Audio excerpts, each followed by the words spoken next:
happen? Is it expensive? What are the barriers? What will it take for that to happen?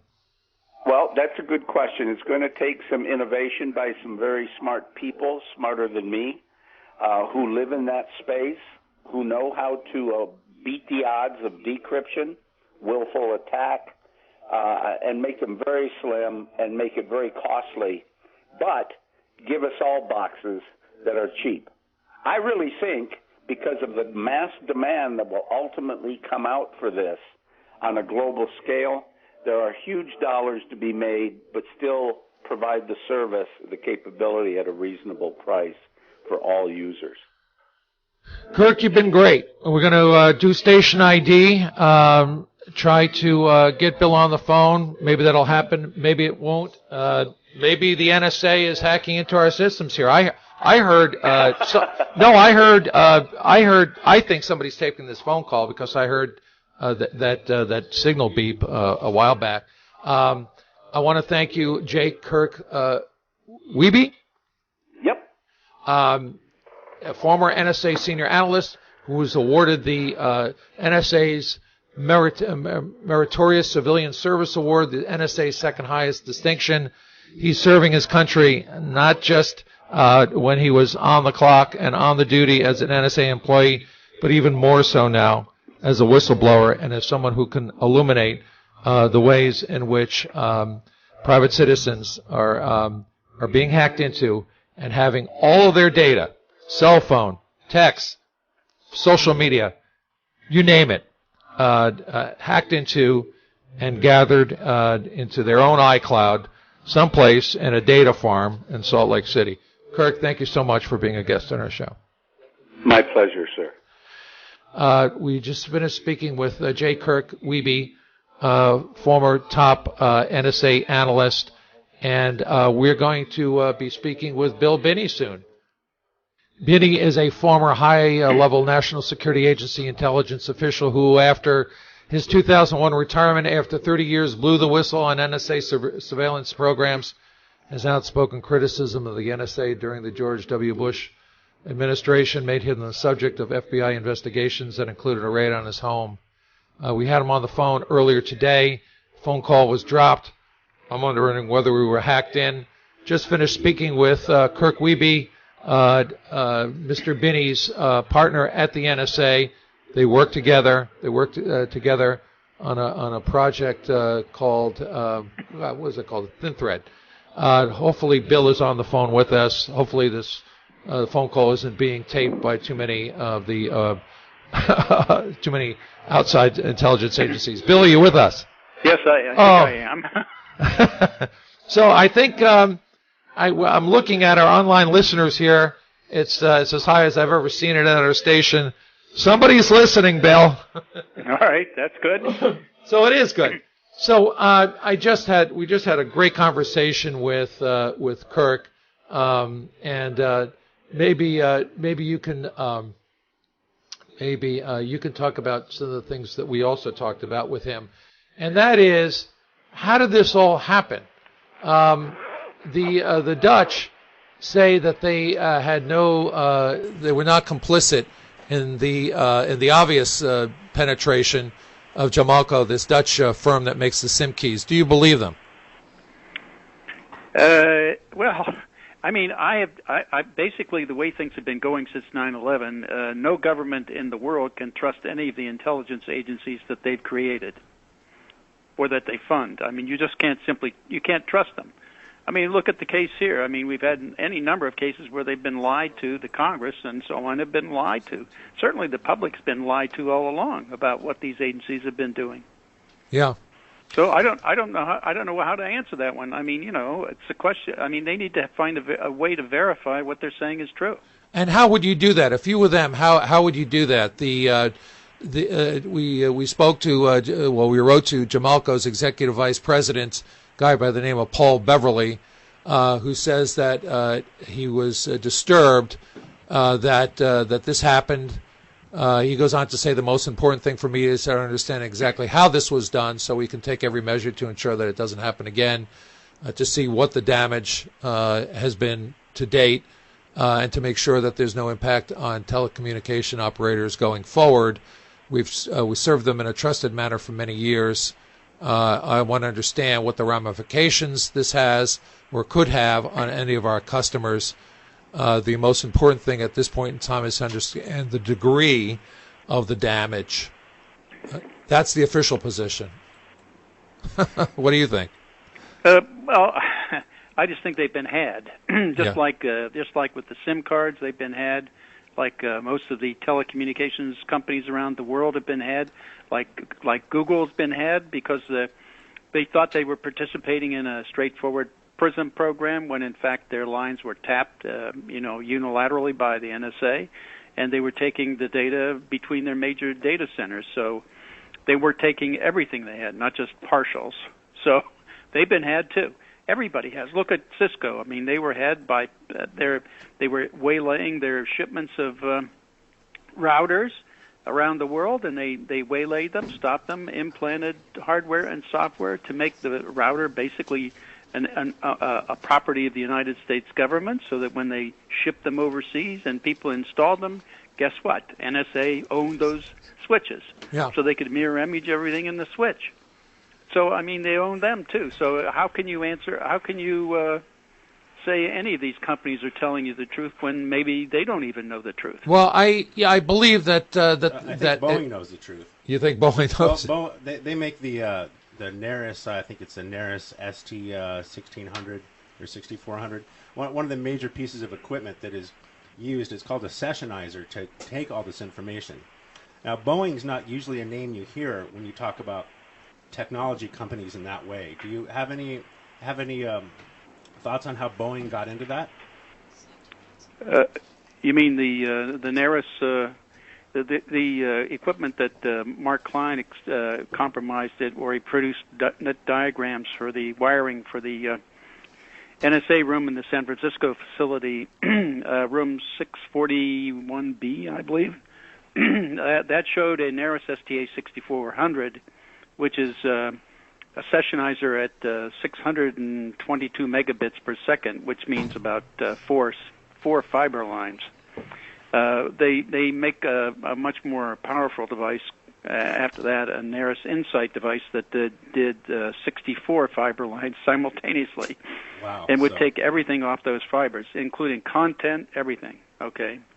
And that basically what it did was take all of the packetized data being passed down the fiber lines and pull it off and then recombine it back into the original data that was input to the fibers, so that you could basically then store that, emails, file transfers, voice over IP, all of that. Right.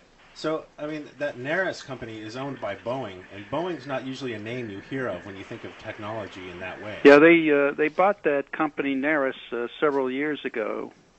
It was an Israeli-owned company. Interesting. Wow. As was Verint, Verint was a similar device, but it was purchased by Verizon, and Boeing, I think, went with AT&T went with the Neris device. Aren't there a couple of other Israeli companies out there, Amdoc, and I'm trying to think of the other one. Yeah, well, I mean, yeah, and there's some French companies and various other companies marketing sessionizers, yeah. Keith Alexander committed a crime. I mean, he's a criminal. How come nothing has happened to him? And, well, it seems that if you look at it, people in positions of power are above the law. Yeah, it's pretty much that simple, isn't it? Yeah. I mean, they're not held accountable for anything. No. We were talking with Kirk about what the Dutch company's recourse might be in international courts.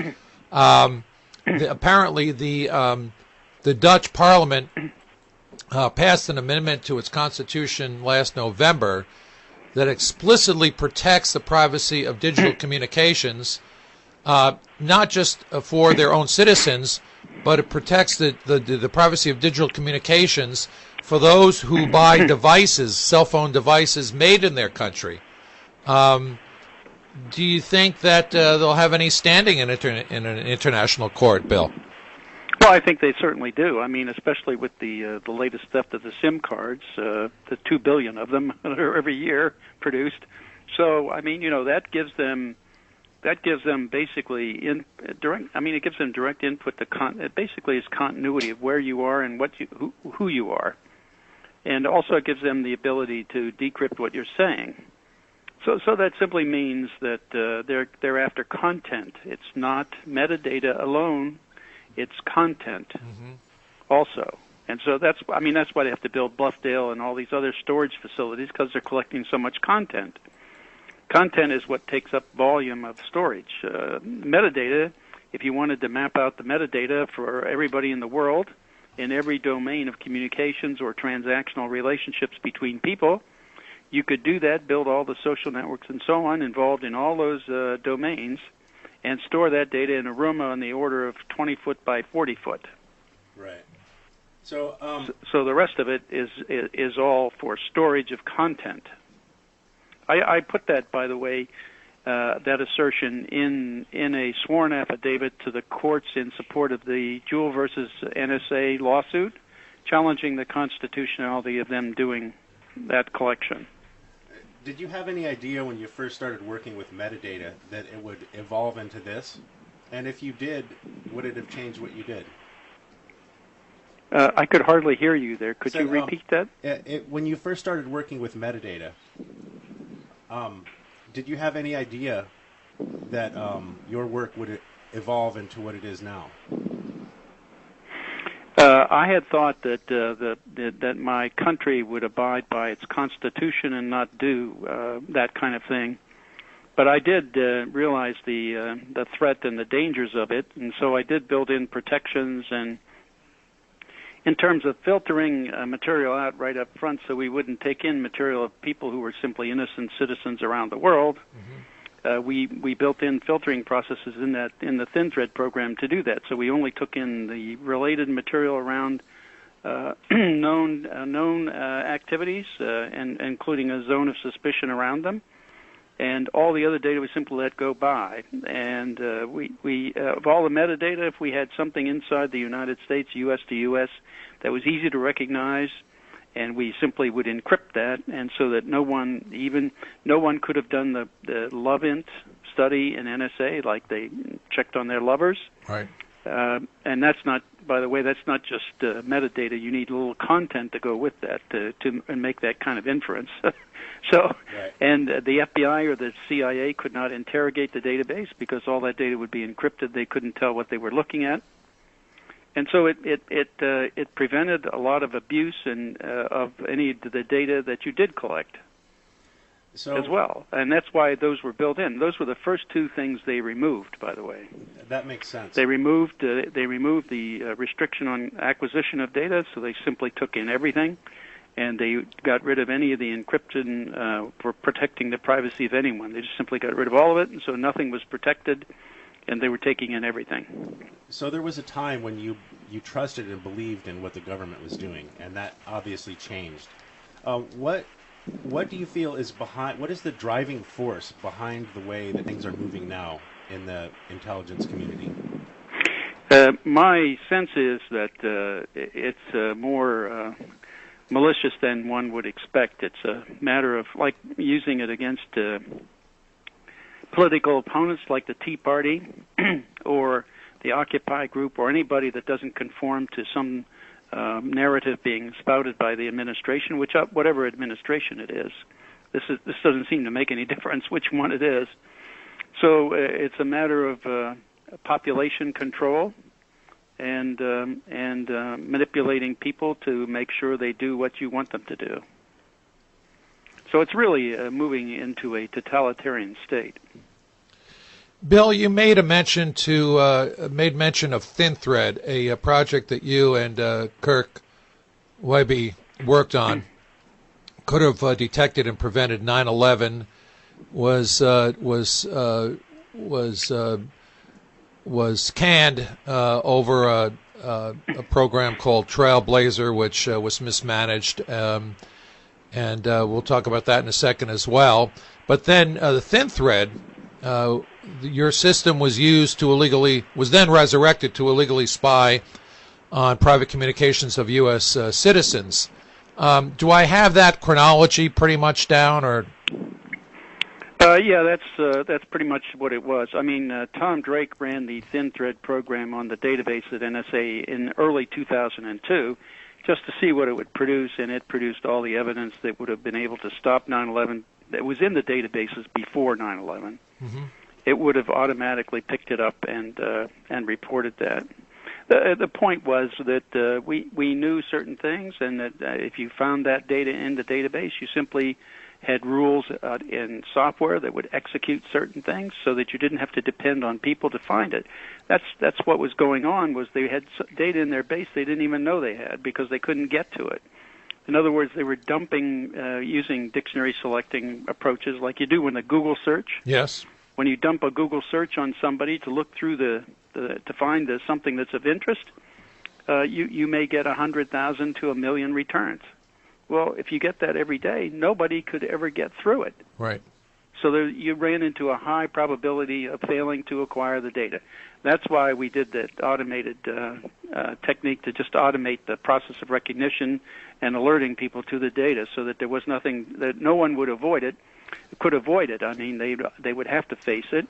And if they didn't, I mean, we would route it all around. Like if FBI needed to be told, they would be told automatically at the same time that everybody in NSA would be told. So you notified everybody. It wasn't a case of keeping something in one agency. It was sharing with everyone. So the whole point was to do that fully automatically so that you didn't miss anything. So Thin Thread would have picked up, say, hypothetically, in this database, these Saudis who took flying lessons, who had connections to terrorist and money transfers and everything. Yeah. Okay, all right. And you would have built that picture, that you would have assembled that matrix, if you will. Yes, in fact, it did in fact do that. And Tom also said that it picked up the dispersal pattern of the people who seemed to be affiliated with that also after the attack in 9/11. Oh, really? Yes. Wow, what happened to that information? That has been deep-sixed. Again, all of this has not been brought out to the public. I mean, the NSA's part in this has not been discussed. Even the 9/11 Commission avoided it. The congressional committees looking in have not documented it. They haven't. It's just been submerged and kind of suppressed. Well, I mean, again, Senator Feinstein and Representative Mike Thompson, who we know and who represent us here in Northern California, and to whom we're going to send this show after we edit it, you would think their committees would want to know in a closed session, that they would say, call Bill Binney before the committee and say, all right, how do we find out what happened post 9/11? It's a closed session, it's classified, it's closed doors. Tell us what you know and how we can find out more. See, the problem with that is that you lose the concept of plausible deniability at that point. All right. Well, what would they deny? Well, the fact of the matter is that even the current head of the Siddhi, we had talked to him in early 2002, and his comment about NSA and what was going on was, well, we know NSA is a real mess, and but now is not the time to fix it. Well, it's only gotten worse since then, and when the hell is the time to fix it? Right. That's the point. That if you're a whistleblower and you bring these things up, they're very embarrassing to a lot of people, and whole structures have been built around supporting this kind of activity. And so you're embarrassing the entire structure. So what the structure does is attack you instead of fixing the problem. So if you were me, a private citizen represented by Mike Thompson, ranking Democrat on the House Intelligence Committee, and as I mentioned in previous communications with you, I know these people. They gave congressional nominations to my sons to U.S. military academies. We know these people. They'll take our calls, or their chief of staff will take our call. If you were me, specifically, what would you ask about post 9/11? What would you say? All right, I would like your committee to do this. Exactly what do I want them to do regarding what Thin Thread knew post 9/11? Well, of course it's too late to do anything about it. I mean, except to fix the problem. That's what they haven't done. And that's what we sent. We sent 21. Kirk Wiebe, Diane Rourke, and Tom Drake and I and Ed Loomis got together, and we put 21 suggestions and sent them to the President and all members of Congress and all members of the EU. How to fix NSA and intelligence, and we listed them out. Two of the main things were, one is to do a focused selection of data so you don't have to build places like Bluffdale. You don't need to do that. You can make a smart selection process, and then that gives you a rich environment to actually make your analysts succeed. That was the whole point of why we developed ThinThread in the 90s, was because they were failing because of all the massive amounts of data they were expected to go through every day. Right. And they couldn't do it. So that was the whole principle of how we built that and why we built it. So, and then the other point is, once you get a selected thing, the other point was to verify what every intelligence agency is doing and have a means to do that, regardless of what they tell you. And the only way to do that is to have your own technical team that's responsible to all of Congress and all of the courts and have them with all the proper clearances and the authority to go into every department of every agency in the intelligence community and look into the databases, see what's there, see what processes they're using and how they operate, and do it with. But you need technical people to do this. You can't have political people because they're not technical, and most of the staffs are not technical either. So they only know a limited amount. What you really need are people like hackers, the real technical guys that want to go into the code and actually find something wrong. Right. Or something that is busted and needs to get fixed. That's what they're trying to do. And those are the kind of people you need to do this. Yeah. And we made that suggestion as one of the 21. The others are posted. They're on the web.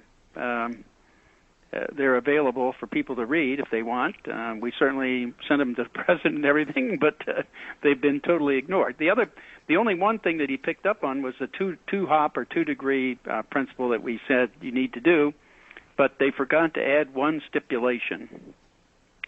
And that stipulation was that the second hop cannot go through a department of government, state, federal, or local, nor can it go through a company. And the reason you do that is, for example, I use Google every day, just about. So do about 2 billion other people in the world. So I'm 2 hops from 2 billion people. Right. And if you add them up over time, and add all the other companies, I'm 2 hops from everybody in the world. Right. So that does absolutely nothing except authorize NSA and CIA and FBI to go into all this data. That's why they endorsed the Freedom Act. From one of the reasons why they did it was because the 2-hop principle that had no restrictions on it. That allowed them to go to everybody in the world. Is that part of the terrorist surveillance program? Of course, yeah. That terrorist surveillance program was a thrown together thing that became the President's terrorist surveillance program, and it was a bunch of programs at NSA, including Stellar Wind and others, and also a number of programs at CIA, all grouped together under one. And that's why when Gonzalez gave his testimony, he only gave testimony about what the President had said about warrantless wiretapping, which was one end had to be foreign, related to a terrorist. Right. Well, actually, they were doing everybody in the world. So, whether or not you were in the U.S. or outside the U.S. didn't seem to make any difference. And then most of that collection and also data acquisition was always done under Executive Order 12333, which is not monitored by either the committees of the Congress or the court, the FISA court. I mean, their oversight is virtually worthless. It's pretty much a joke. I mean, right. There's no way they can verify anything. That's why we put that verification process as a must-to-have for the government and for the courts. Yeah. And so that was in your 21 recommendations. Is that correct? Yes. Yeah. Yep. Let's talk about the billions wasted on Trailblazer. That was kind of epic in its own right. How much money do you think was wasted on it? Why was it mismanaged? Why did they prefer it? Why did the NSA prefer Trailblazer over ThinThread? And what caused them to change their mind? Well, the primary thing that caused them to select or focus in on and do Trailblazer was the idea of money and being able to get a much bigger budget, a much bigger building your empire is what it is. All about money. That's the fundamental thing, and most of the corporations that were going to be doing the feeding were all advocates for it, both in Congress and out at NSA. They were the ones advocating that this is the way you should do it, and so we, internally in NSA, we were the people who were trying to struggle with figuring out what's going on in this anyway from the beginning. So we were the ones with the expertise to be able to do it. That's why we could do it so quickly, easily, and cheaply. With it only cost us $3,200,000 to do it roughly. And Trailblazer cost how much? My knowledge of it was I didn't know any more than a little over $4 billion. Jeez. No, Tom Drake says he thinks it's double that, but I don't. I just don't know that. But yeah, so here you have, and we'll get back to the news of the day here with the SIM cards here. But I'm just curious about those what Stellar Wind knew or didn't know in the wake of 9/11. Here you have Stellar Wind, which was organized and launched by NSA official Ben Gunn. Well, Ben was kind of the technical guy involved. He was a technical guy, all right. So he made his way to the Situation Room as part of Sark's lab, is that correct?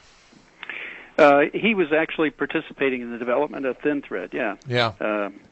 He was doing the visual parts, so he was a participant with us, and he was selected to head the Stellar Wind portion, I guess. Yeah. I was not directly involved in any of that. All I know is that Ben was kind of the technical guy for that. So yeah. But it was basically directed by General Hayden, and it started with Hayden and Tenet, and then went to Cheney and Bush. So those were the four guys who were starting it. Ah. So for our listeners, just to put this in a context, Stellar Wind, in its initial launch, this is your country now, recorded some 320 million calls a day. Just from AT&T. Just from AT&T in the year, what, 2000? It started in October of 2001. 2001. So as far back as 2001, just from one carrier, AT&T, was recording 320 million calls a day. It was obscenely and continuously expanded from that point on. Binney has gone on record in the past as saying that they've intercepted between 15 and 20 billion transactions. Trillion. Trillion, yes, trillion. And they still did. And that's just the emails and phone. And just emails and phone. And all this goes to the NSA's data farm in Bluffdale, Utah. Is that correct? Well, certainly a major part of it, but there's they have other storage facilities at Fort Meade and also down in San Antonio and various other places around the country and around the world. In fact, now they have a proposal in to put a new facility over in Fort Meade. It's a 2.8 million square foot facility, almost 3 times the size of Bluffdale. Wow, I didn't know that. Yeah, it's I've seen the paperwork on it. It's going to involve 7,000 people, 7,200 people. I think they were planning on putting in there. But that's if you divide that out, 2.8 million divided by 7,200, you get about 400 square foot per person, and that's far beyond the normal allocation for anybody in an office. So it's not just office space, okay? It's storage and all kinds of computer processing and things like that. Well, that story hasn't gotten very much play in mainstream media. I haven't heard that at all. No, it hasn't. No. Yeah, I wonder why. I don't know how many billions it's going to cost to do that. The Bluffdale facility was a little over $2 billion. See, with a smart selection, you wouldn't have all of this data to store, so you wouldn't need to build all that stuff. Yeah. That's just adding to the deficit. So here you have Trailblazer. Here you have up to 20 trillion messages intercepted. Couldn't prevent 9/11, even though a $3 million program would have prevented 9/11. A program that's wasteful, fraudulent, and unconstitutional, and Congress does nothing. Because Congress didn't know?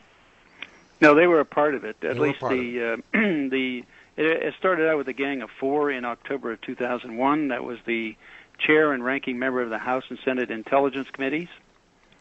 And I don't believe it expanded to the Gang of Eight until after, it was either after the 2004 Department of Justice kind of denial of legality for the program or portions of it, or it was after the I think that was the date that they expanded then to the Gang of Eight, which included then the senior members of the House and Senate, both parties there. So those four were added. So that ended up with the Gang of Eight. I see. And but that was they called it a covert program, but it didn't qualify according to Jane Harman's letter to President Bush in January of 2006, after, of course, the New York Times article exposing the portions of the program. That was a kind of a cover myself kind of memo that says this is not. This is a violation of the Intelligence Act of 1947, and it's not. It doesn't qualify as a covert program. It's a collection program. Yeah. But she didn't focus in her memo that it was a domestic collection program. Yeah. Well, it's all about public relations. I don't have to tell you that. You're a lot more astute than I am. But it's got to be politically impossible for you or for members of Congress facing re-election every 2 years. To challenge anything called the quote-unquote terrorist surveillance program after 9/11. That's right. It's not a terrorist surveillance, but it's really a domestic surveillance. It's for law enforcement and population control. Population control. That's the second time you've used that expression. Yep. What do you mean by that? That means if any portion of your population is doing something you don't like, then you target them and coerce them in one way or another. There's a standard KGB, Stasi, Gestapo tactics. It's totalitarian process. That's exactly what I saw from the beginning of it, because it was so familiar to me, because I've been working the Soviet Union for 28 years at that point. So when that started up, it was immediately obvious to me where we were headed. So, but that's like using against the Tea Party, the IRS, and against the Tea Party, or using the local law enforcement to do arrests of people once you find criminal activity, or in the NSA collection, which is everything. So if you think somebody's doing something illegal, you focus on them, find something, and get rid of them. That's what I maintain they did with Elliot Spitzer when he was going after the bankers criminally. They had to get rid of him. Not just the bankers. The day before they dropped the dime on him with that escort service, do you know what was going to happen, Bill? No, I'm not. He was going to go after Richard Russo. Okay, well, the point. Grasso. Richard Grasso, who was the chair. Let me finish. Who was the? I never interrupt my guests, but I will. I'm sorry. No. I never interrupt my guests. You've got 100 IQ points on me, brother. I don't think so. You're a crypto mathematician. You've got 150 IQ points on me. I'm just a talking head. But I did work for the New York Stock Exchange, and I did work for Spearley and Kellogg on the floor of the New York Stock Exchange. And I can tell you this much: Richard Grasso was the outgoing chairman of the New York Stock Exchange, which is a non-profit corporation, and his board, and he served on interlocking boards with the stock exchange board members. So if the guy from Home Depot was on the stock exchange board, Richard Grasso was on the Home Depot board. They voted each other's compensation packages, and as the outgoing chairman of the New York Stock Exchange, a nonprofit corporation, Richard Grasso was going to get paid $150 million in retirement benefits, pension, deferred compensation, all kinds of incentives, this, that, and the other thing. The day before he was he was about to drop the dime, they made that call about the whole escort service thing. Elliot Spitzer is one of my heroes as well, and he was going after one of the biggest fat cats in the world, Richard Grasso, who knows everything about everybody in the I don't even want to say the 1% that control this country. It's the power elite is more like the 1,000th of 1%. It's part of a club. I call it all happiness management. Yeah. It's just that that's the same thing that happened with the Trailblazer program, except in that case it was corporations and management inside NSA and how they do a swinging door, moving from one to the other, and how they get bonuses and all kinds of high salaries when they move to industry. So this population control intrigues me, and maybe that's the most newsworthy thing about, or noteworthy thing about this interview. KGB-style tactics. I'm pretty much of a royal pain in the ass to a lot of people a lot of the time, including having you and Kirk on the show. What can I expect? Can I expect a knock on the door in the middle of the night? Well, I'm sure you've made the monitoring list now. I know that. I was detained in El Salvador. I was put in a metal cage in El Salvador. Well, I'm sure you're on their target list now. Yeah. Can I be set up? Can citizens be set up? Absolutely, they can. Yeah. And I'll tell you why I asked, because when I was in that cage at the San Salvador airport, I was literally, Bill, I was in a cage. And I was brought downstairs. I was taken away from the people I was traveling with, and they went through my luggage a second time. And I don't know whether I should say this on the air, but I will. Some American came up to me and said, in no uncertain terms, you could be set up anytime, anywhere, and That's it's right. easy as done in a shithole. Well, I shouldn't say that on the air. In an S-hole like this, El Salvador. He said, Yeah. we will bury you alive. You will never leave this country alive. Your family wouldn't even know where where they bury your body, once you die in prison, if you don't get killed in prison. And I was thinking to myself, God, he could be putting a couple ounces of cocaine in my luggage right now, and that would be it. That's right. Yep. That's exactly right. And similarly, they could manipulate communications. Like they can change emails that you send. They can modify those. Go on. And then implant them back in your system. Jeez. They can do that too. Oh man. So with all that being said, here in the United States, I mean, any communications can be changed, and people can be planted with things. How do you see that the legal system will catch up with what the intelligence agency's capabilities are, and realize that a lot of this is just not acceptable and not admissible, or is that too far away? They're already. I mean, the way I see it is the judicial system has accepted the concept of parallel construction, which simply means that they will accept not the original data. In a court of law, the defendant has the right to discovery, challenge of any of the data that's used against him in court. Well, when the Drug Enforcement Agency that has their Special Operations Division look into the NSA data for anything that's criminal, they use that data then to pass on to state and local officials and say, go here and arrest this person. That's not from metadata, that's from content. And it's content inside the United States, so it's U.S. to U.S. kind of content. And they send the local state police to arrest them. They never give them the data, though. Instead, they make them do a parallel construction, meaning they use the standard investigative techniques to go after information that would also justify and give probable cause to do the arrest originally, and then they use that data in a court of law. And so I've been calling this thing publicly, and it's been running since 2001 as far as I can tell.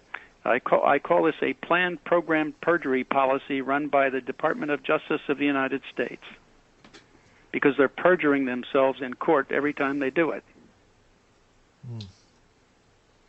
And they're denying constitutional rights to the defendant. Bill, if I were to make these claims, people would say, "Oh, you're conspiracy theorists. Why don't you double your dose of Thorazine today?" But no, actually, that was originally reported by Reuters back in August of last year, and it was shown. They got it from documentation from the Department, from the Drug Enforcement Administration. So it's actually law-sensitive slides that they were using that show the procedures for handling NSA data and also the procedure for doing a parallel construction. Yeah. Kirk, it's from their documentation. It's not something that anybody's making up. That's their documentation. Right. And in fact, when we discussed this with the President's Civil Liberties Oversight Board, we raised that issue directly with them, and they said, well, they had been assured that from the administration that from now on, anybody who was in a court of law, in a court, and NSA data is used against them, that they would be told. Now, so far, I haven't heard anybody being told. Right. And the other point is that in the Amnesty International versus Clapper lawsuit that made it to the Supreme Court, the Solicitor General of the United States told that court that in the cases where NSA data was being used, that the defendant would be told or has been told. And in fact, that was false. And so based on that, I think that was the fundamental reason why the Supreme Court rejected the Amnesty International versus Clapper case, since the defendant was given constitutional right to challenge discovery, the NSA data. That's what they told the court. Now, of course, that wasn't true. So that meant they threw it out.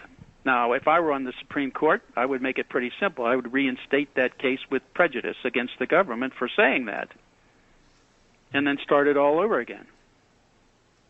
But, I'm just a simple country boy. Another question for you. How can we open up the info presented to the FISA courts for review, and does anybody even realize the Kafkaesque implications of having secret courts? Actually, there's no way to get it to. I mean, in fact, I maintained all along the FISA court has absolutely no capability to monitor or oversee what NSA or CIA or FBI are doing. And that's also what Reggie Walton, former lead judge on that court, said right after the Snowden material came out. He said in, I think it was August of 2013, that he had limited capacity to really challenge what NSA was saying or the FBI. And I maintain he has nothing. He has no way of challenging it. I mean, after all, when NSA comes in and says, we've got this data to show that this person is a terrorist, well, how are they going to verify that they have that data? Right. They can't. There's no way that they can do it. Now, if they had a technical support group, they'd send them over there to NSA, sit on their computers, look in their databases, and verify that that was, in fact, there. But they don't have that, and so they have no real oversight at all. And the same is true with the intelligence committees. They don't have any oversight. So I think one of the piece of Citizen4 that hit me the most, that kind of jarred me out of my chair, was watching Ed Snowden explain simply, being a guy who he thinks isn't very good with the media, that why he had to do this was because he realized he was designing ways to amplify the power of the state versus the power of the people to meaningfully oppose the power of the state. How is the power of the state versus the ability of the people to meaningfully oppose the power of the state since those revelations came out? Well, you see, that's part of what's been happening is that the government, even if you try to go to court with them, they will claim national secrets or standing issues, and you can't prove it because you can't show what they have in their databases. So you can't really say that they've got data on you, except with the exception of the exposure of what the material Snowden has produced. For example, with the Verizon general order that ordered Verizon to turn over all of the phone records of 110 plus million U.S. citizens that were in their database. So that gave, and that included the ACLU, by the way. They used Verizon, and so therefore all their attorney-client calls and contacts were compromised to the government through that general court order. I mean, that was a general order. We had a revolution. But we called them writs back then, general writs. But we had a revolution. That was one of the main things. That was the part that motivated that revolution. That's when we kicked out George III. And then we got George the W. Welcome to Jeb Bush. Yeah. That's right. And this program is not something that needs to be supported. I mean, I've always advocated that if anybody has voted for anything in the Patriot Act or anything in the FISA Amendments Act, like Section 1021, where they say the president can declare somebody a terrorist threat and have the military incarcerate them indefinitely with no due process. I draw the analogy directly to Special Order 48, issued by the Nazis in 1933, right after the Reichstag fire. Well, it says exactly the same thing. You can go on the web and look at it yourself and see it. So that's how they got rid of their opponents, communists and anybody else that they didn't like. You just reminded me that Eric Holder just said that due process and judicial process are not the same thing. Well, it's a question of how much due process we really can expect here anymore. Yeah. I've got a question, Bill. Incidentally, we have two co-hosts today. I've got Sid Cooperrider, our technology expert, and my friend in the studio with me. I'm John Sakowitz, your host and producer. We've had Kirk Wiebe on earlier today, Bill Binney's colleague at the NSA. So after the whole thing with Trailblazer and Stellar Wind blew up, after the NSA realized that you guys could have prevented 9/11 with thin thread, you guys left the NSA. You started entity mapping. No doubt you guys were blacklisted. So you filed your, I guess it was a complaint with the Inspector General's Office of the Department of Defense, and you were joined by Wiebe, Diane Rourke, and Ed Loomis.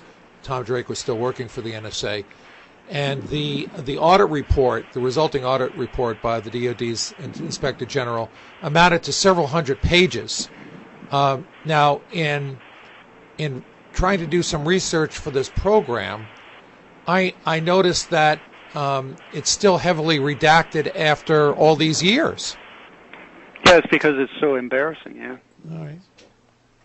It also got into corruption, and my informal I heard back through informally that the DOD Inspector General's researchers had referred 2 criminal prosecutions to the Department of Justice for that as a result of that study.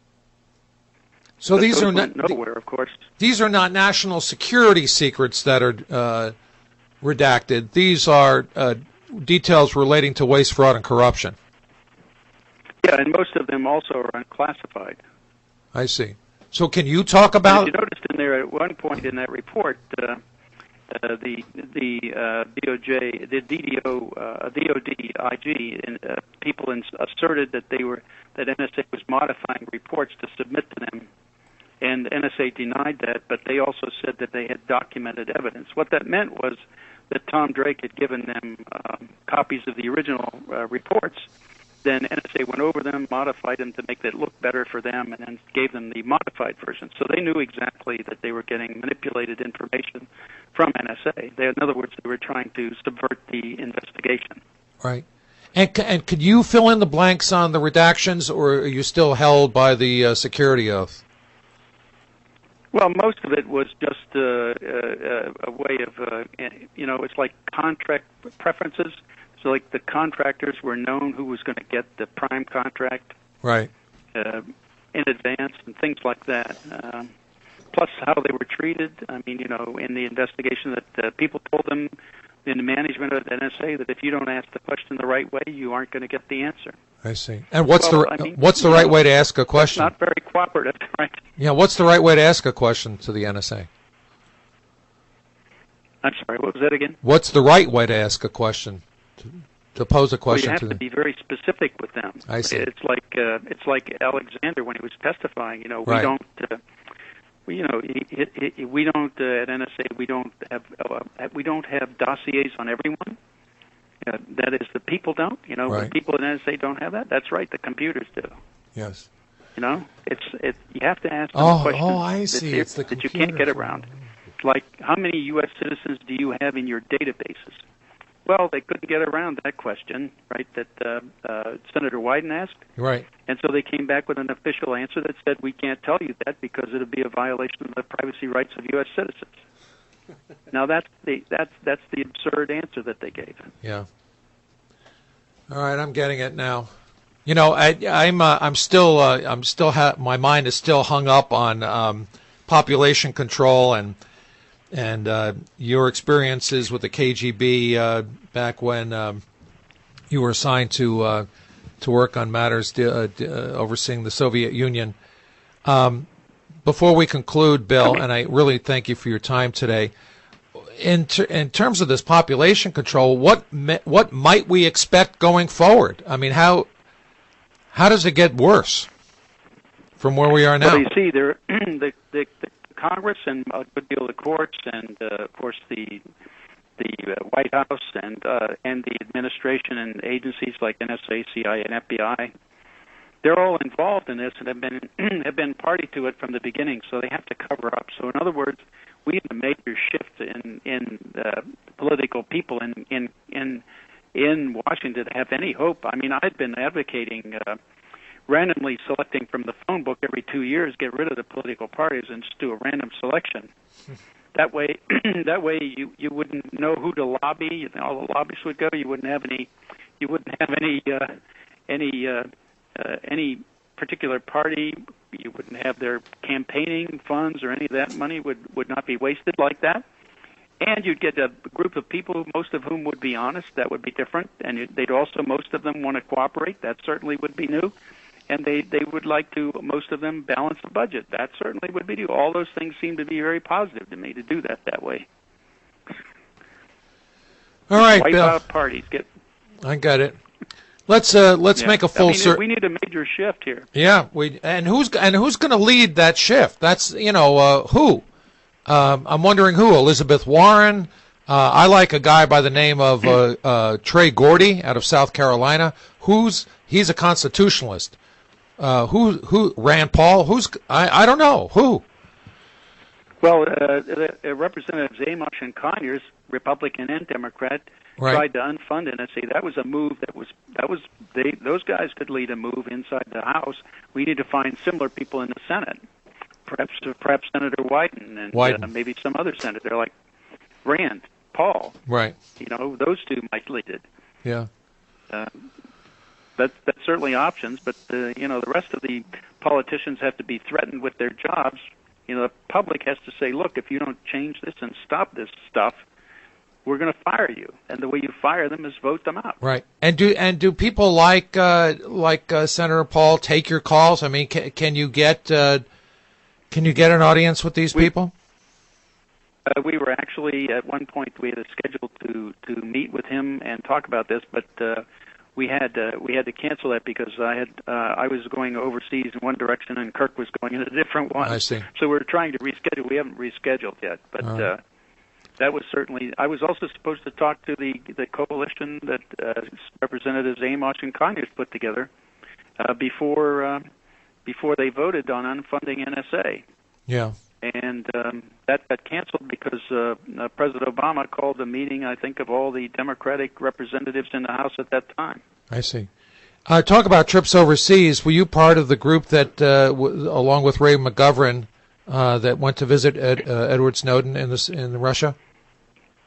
No, I didn't. I wasn't on that trip. Okay. I didn't. I've never met Edward Snowden. I met his parents, but not him. Well, if you ever want to pass the hat to go. I'll put something in the hat. You guys should meet. All right, let's bring this full circle. So we started out the show. I mean, this has been a wonderful journey, Bill and Kirk. Thank you so much. You guys have some good karma together. I don't know who you guys were in a past life, but in this lifetime, and I'm looking at my friend now, Sid Cooperwriter. You guys are just warriors. You're just you're poet warriors. You're warrior monks. You're like Knights Templar. You're just warriors for truth. And it's been a real honor having you on the show together. We're going to edit the show.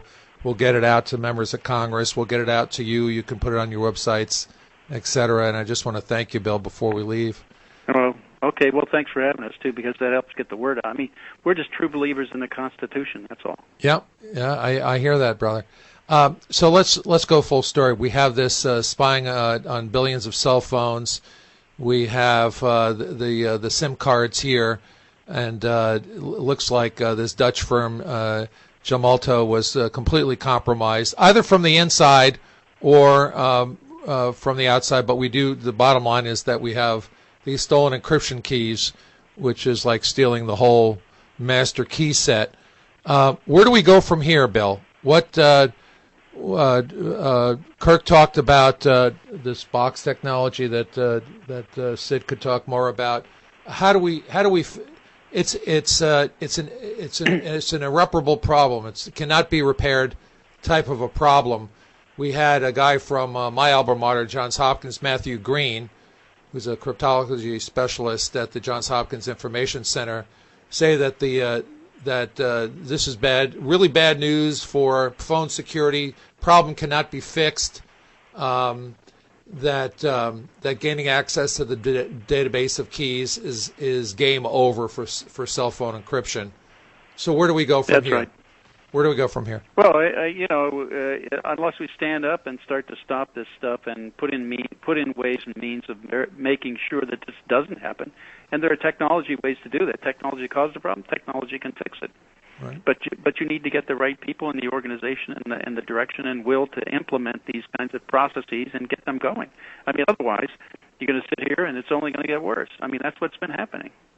I have to go here in a minute because Bill. I'm going to get another call here very shortly. I hear you. But we should do this again sometime. We will. You've been a great guest. Bill Binney, former high-level National Security Agency official, who after his retirement, after 30 years of distinguished service, blew whistle on the NSA. Thank you so much, sir, for your service to your country, past, present, and future. Well, thank you. Thanks, Bill. We'll talk again. And we'll get we'll get Tom Drake on the phone too. Okay. Okay, that'd be good. Yeah. Right. Thanks, Bill.